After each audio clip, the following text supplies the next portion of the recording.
What is up, YouTube? Drake here, finally back.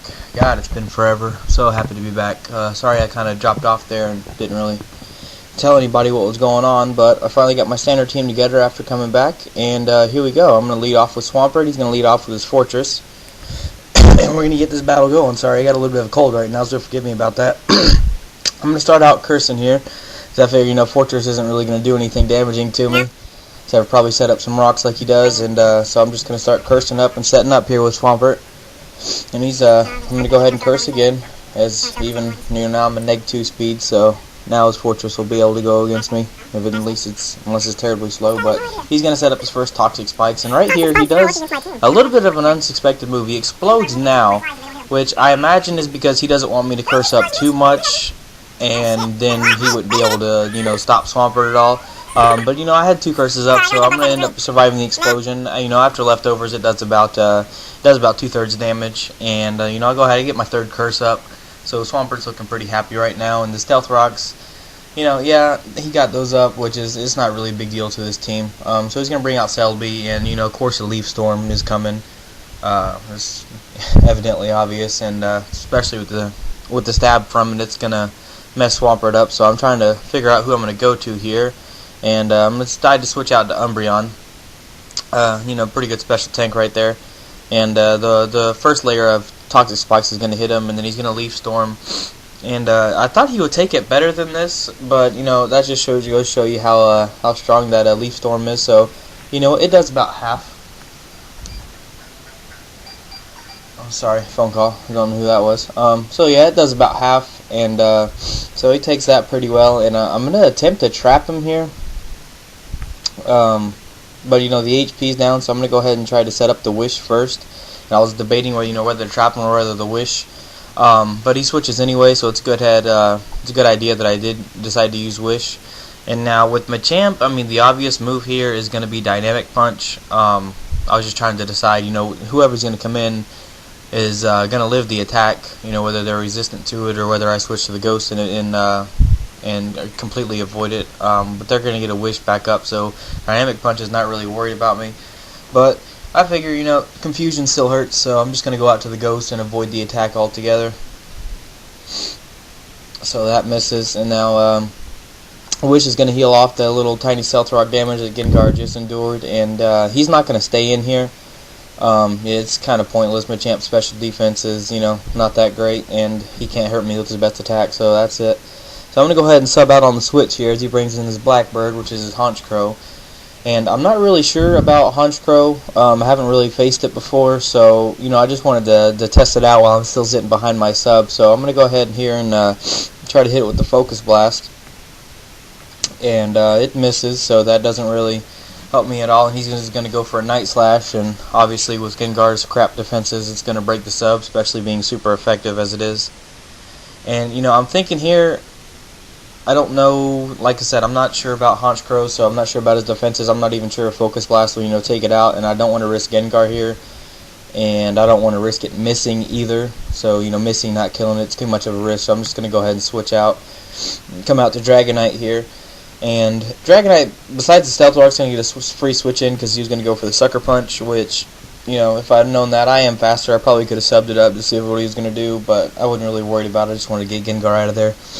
And so he's not going to stay in with his Honchkrow here. Can't really hurt me with any of his attacks. That's going to hurt all that bad. So he's going to go ahead and switch out. And he's thinking about who to go out to. And he's going to bring in his Water Boy, which is his Azumarill.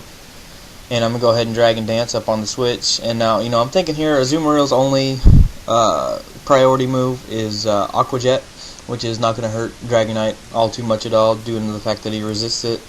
So I wasn't really worried about it, but I also didn't want to risk the Ice Punch. So I was thinking about, should I do another Dragon Dance, but I didn't want to risk that. And I knew Earthquake wasn't going to probably take it out with one shot, just being a +1. So I just went ahead and did the Outrage here, and that's going to go ahead and take him out. And Dragonite, God, this cold is killing me. Anyways, Dragonite's going to go plowing through his team here for a second, and through a couple of these battles that I'm about to be posting up here, you guys are going to see how much Rust can do for you. 6 or 7 months of not playing, it'll get the best of us. So he brings his Machamp, and I don't know why he really brought in Machamp. I mean, his defenses are decent, but not enough to live a +1 outrage. Not unless you make it defensively bulky, and then even then I'd still doubt it. So he's down. Zoomeril's gone, and his Machamp's gone. So we're looking up pretty good. Of course, the Fortress is gone because it exploded. So we're up 6-3 here, and he's gonna bring in his Togekiss, and he uses extreme speed, which is kind of odd, I thought, on a Togekiss. But he got some damage on. He got a crit in there. Otherwise, I don't think Dragonite would have even felt anything from his team. Critical hit.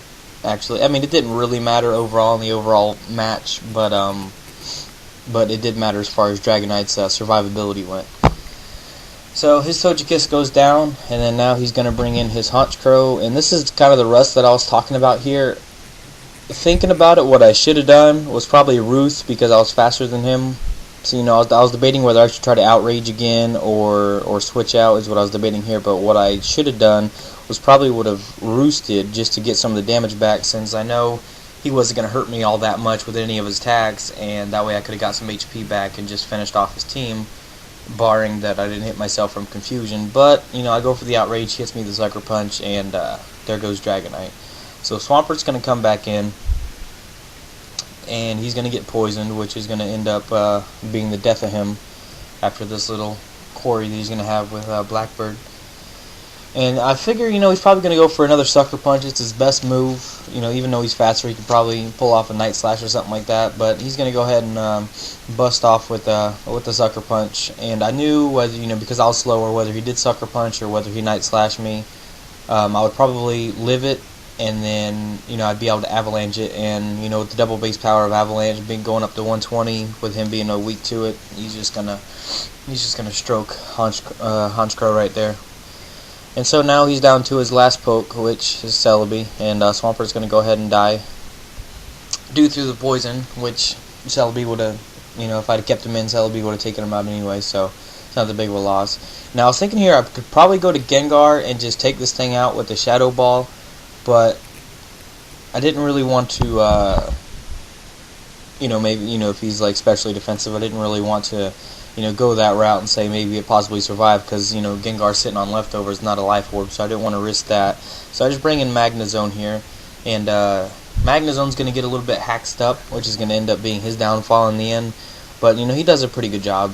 Barring the hacks, he can take out a Celebi such as this one. So he's going to go ahead and Psychic me, and it does a fair amount of damage. It's about maybe a little bit less than a quarter.